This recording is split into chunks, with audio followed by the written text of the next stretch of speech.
In order to stop global warming, to answer Candace's question directly, is there something we can do? Yes. And in simple terms, the thing we can do is... What's up guys, Rosh here and welcome to All About Climate. Now, the person we're reacting to today is someone called Candace Owens, who, I'll be honest, I hadn't really heard of a great deal before, but one of you guys actually suggested I look at her, so that's what we're doing. Now, the video in question is basically a clip from a larger interview where she's talking on the Joe Rogan podcast. And of course, this being a climate change channel, she's talking about climate change. So we're going to see what she has to say and see how it stacks up against science. Let's get stuck in. You don't believe in climate change? Well, I think the climate always changes, I guess is what I should say. Do I believe that this is like, an issue that is being, that is global warming, which they've changed conveniently. They got rid of the word once scientists started disproving it. Now they only say climate change. Okay, I'm just going to quickly pause it there because straight off the bat, we've got two commonly made claims about climate change here. And the claims are, the climate's always changed, followed by the claim that they changed the terminology from global warming to climate change. Now, I've actually made videos on each of these separately, but to very briefly summarize. The first point, yes, the climate's always changed. Yes, the climate changes for natural reasons, but that doesn't mean it only changes for natural reasons, right? Forest fires happen naturally, but you can also go out and literally set a forest on fire. In the case of climate, it's a similar kind of analogy. The climate always changes, yes, but that doesn't mean humans aren't having a role. And there's a bunch of reasons, a bunch of evidence, in fact, which demonstrates a clear man-made footprint on current warming. But let's briefly address her second claim, the idea that they changed the terminology from global warming to climate change. This is actually very easy to debunk. So if you look at the scientific literature and the use of these terms through history, what you'll find is they've both been used frequently and often interchangeably for decades. And actually, to give you a very clear-cut example, there's a 1950s scientific paper called The Carbon Dioxide Theory of Climatic Change. So that term was used at least as early as the 50s, and global warming is also very much still in use. So her claim that they stopped calling it global warming is demonstrably wrong. Anyway, let's move on. Okay, but this is an incredibly complicated subject. Right. And if you would have to talk to a bunch of different scientists and see how they gather data and see what they understand about CO2 levels and what's the danger of them and what can combat it and what could not. Have you done all this, or No, do you so I take think this flippant opinion listen, on the party line? This wouldn't be the hill I died on, right? But it's not about the party. I just genuinely, I've read a ton about it, but I would not be able to come to you and say like, this is my strong opinion, but here's like the easiest way to say this, right? Okay. The fact that there is a disparity in the science community about whether or not it's real is enough to... It's very little, Yep. very little disparity. The vast majority agree that human beings are negatively affecting climate change. That's true, but it's actually the percentage of scientists who agree increases as their expertise increases. So climate scientists are far, far more likely to agree that humans are causing climate change than, say, a scientist outside of the field of climate science. I won't go too much into the detail of the consensus argument. It's one which, personally, I don't like using, so we'll move on. The real problem is with climate change is that, for sure, there has been ups and downs throughout the history of this planet. They're observable. They follow them in. I mean, it was one of the subjects that I had earlier today with Dr. Robert Schoch. In 2014, the vast majority, 87% of scientists, said that human activity is driving global warming, yet only half the American public ascribe to that view. So, Well, what website is 87. Okay, so we're talking about the consensus again. I mentioned I didn't want to go into too much detail and that it's not an argument I particularly like using. So maybe it's worth me explaining why that's the case. Scientific training teaches you that when trying to find out scientific reality empirically, opinions don't matter. It doesn't matter! They don't have any real scientific value. What has value is evidence, data, something you can observe and ideally measure. So if you guys are ever in this kind of discussion that Joe is in now, rather than suggesting that we should believe in climate change because there's a consensus among experts, which there is, but rather than saying that, a much stronger argument would be to say the overwhelming body of evidence points to the conclusion that man-made climate change is happening and is dangerous. It's a more scientifically robust argument. Forget the fact of whether you believe global warming is real. Let's say it's 100% real. Let's say we know for a fact it's real.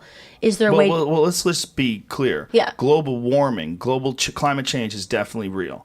It's happening. Well, the question but it's is, why always has it happened? happened. Yes, it has always happened. So what is the climate is forever changing? Like that's the problem, is that people are making it seem like that's something weird. No, it's not that's unique. not. You're misrepresenting the issue. The issue is people think that human beings are exacerbating climate change to the point where there's a tipping point. We cross over that tipping point. We're going to deal with huge problems that could be corrected if we act now and put a lot of funding into climate control. So tipping points do exist, but I think people often misconstrue that with how climate change works. So a good example of a tipping point would be the Greenland ice sheet. And we know that once you reach a certain point of warming, you will set off a chain reaction that will eventually mean that the entire ice sheet will disappear. It will take thousands of years to do that, but once you've crossed that threshold, there's kind of no coming back. So that's an example of a tipping point which exists. Now, this is often confused with the idea that the planet as a whole has like this runaway greenhouse effect that will warm to a certain point, and once we've warmed too far, it will keep warming forever. Now, that can happen. A good example of a planet that's happened to is Venus. But the idea that this could happen to Earth, I mean, the evidence isn't there. So my question is, let's say that it's real. Okay. Let's just assume, like, that's the best way to Let's have say the it's debate. real. Let's say it's 100% Okay. real. Do you feel that you have found in your research that there is something that human beings can do that would change this all around? It's possible, yes. One of the things that they're figuring out how to Well, that wasn't the answer she was hoping for. I like the fact that she sort of said that question as if it was a gotcha moment. Gotcha. And then Joe comes back and answers, yes, actually, there is something we can do. Let's see Joe's answer first. He may give the information which I would give if I was asked this question, but if he doesn't, I'll add to it. how to pull carbon out of the atmosphere and even possibly reuse it. There's all sorts of things that people are trying to do. I mean, we had what was the young man who made that device? Boyan Slot. He figured out a way to make this device that pulls plastic out of the oceans. They're figuring out a way to. I mean, That's important. So his first answer was carbon capture. Essentially, that's something we could do. And yes, but the technology there is nowhere near where it needs to be in order for it to be a viable solution. In order to stop global warming, to answer Candace's question directly, is there something we can do? Yes. And in simple terms, the thing we can do is stop pumping billions of tons of greenhouse gases into the atmosphere, because that is the cause. Since the beginning of the Industrial Revolution, we have increased the concentration of CO2 in the atmosphere by 50%. That's going to have a big effect on the energy balance of the planet, and as a result, it's going to cause global warming. So in terms of basic physics, if we want to stop global warming and the climate change that it causes, it is literally as simple as stopping putting CO2 in the atmosphere. The one thing you'll always find with me is I'll never pretend to be so educated on something. Like I'm not going on college campuses talking about global warming. I don't do that. Right, but why are you saying that you don't think it exists? I don't know. Maybe because it got Here so it is. maybe because it got so politicized. Studies into scientific agreement on human-caused global warming, and look at all the studies. It's between 100% and 91% at the lowest. 91% of one of the studies. It's a pretty broad consensus. Who are they polling? Is it the people that are a part of this .org? That's what I'm asking. 10,306 scientists to confirm over 97% of climate scientists agree, and over 97% of the scientific articles find that global warming is real and largely caused by humans. Right. So my question to you is, if you want to step outside of the scientific consensus, which is vast and involves 10,306 scientists, and just say, I don't believe in it, even if you're right, you don't have enough information to say that. So I just my recall on a lot of things that I read, and this was a while ago, so this is when I first formed my opinion on not believing this, I read a shit ton of articles. Can't recall the data because, like I said, this wasn't something I was super passionate about. It was like somebody posted something, and then I went on like a tear reading about it. But it was essentially just noting that in a lot of these studies, like when you go and if we had time to sit down and really pull this up, they're polling, 10,000 scientists that are within a community that is like these .orgs. Do you believe in everything that MediaMatters.org puts out for statistics? Right, that's a political arm of the Democratic Party. Talking about a different subject. I know, but politics versus science. But this has been politicized. Okay, so she said it's been politicized, and I agree. Climate change has been politicized, but I would disagree on exactly the nature of that politicizing. So Candace and Joe obviously live in the American political, cultural bubble. And the Anglosphere more broadly is entwined in that. So being in the UK, we're obviously affected by American politics and discourse. But if you look outside that kind of social, political context at other countries, what do you see? Look at a country like Russia. Authoritarian, nationalistic, culturally, politically very different from the West more broadly. Same with India. China, right? These are all very different cultural, social contexts. And yet their scientists say the same thing.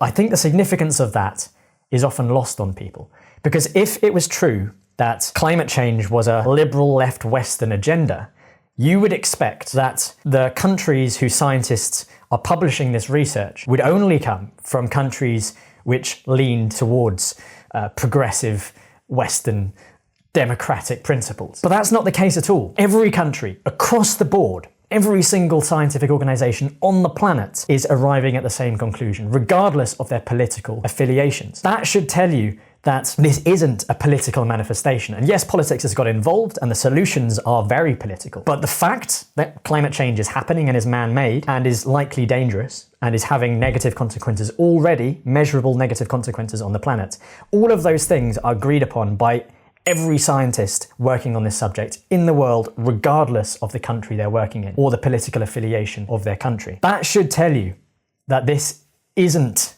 a political manifestation. Global warming in particular has been politicized. 100% it has been politicized, right? That's the whole reason I fell down this dark hole one night reading about it. And I was like, you know what, at the end of the day, I don't really care. It has been politicized, but I think that's also maybe why you're saying you don't agree with it so quickly. That is an excellent point. I totally agree. I think that is why, because in America in particular, it's become such a divisive issue. If you are a conservative, sort of traditional Christian values, Republican American, it's kind of comes with the territory now to question, at the very least, the science of climate change. So it's almost a tribal thing. Like if you're part of that group, it then becomes very hard to question that because everyone who agrees with you on other political issues also believes this one thing. But that, as I mentioned before, isn't the case in other countries. I understand what you're saying, but what I'm saying is that you are a very smart person, and people listen to you, and they're going to listen to you for a long time. But this is what I hate. This is what I hate. But hold because on, then it's like, Candace, you have saying. to have a formed opinion on everything. No, you don't have to have a formed opinion on everything. What you do have to have is the ability to know when you don't know what the fuck you're talking about. But I just said that. I said that to you the entire time. I said this would. I said I don't believe it. And then you asked me, and I said this wouldn't be the hill I chose to die on because I don't. Right, I don't but why follow even it. say you don't believe in it?